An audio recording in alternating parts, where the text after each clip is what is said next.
మాట్లాడెను, రారాజు వలెనే జీవించెను.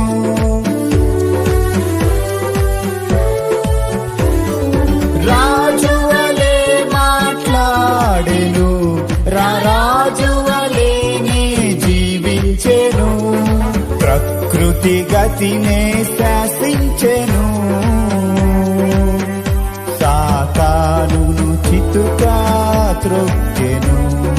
ప్రకృతి గతినే శాసించెను,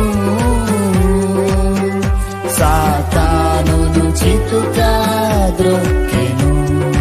యోధుల రాజని యేసుని కొలువండి,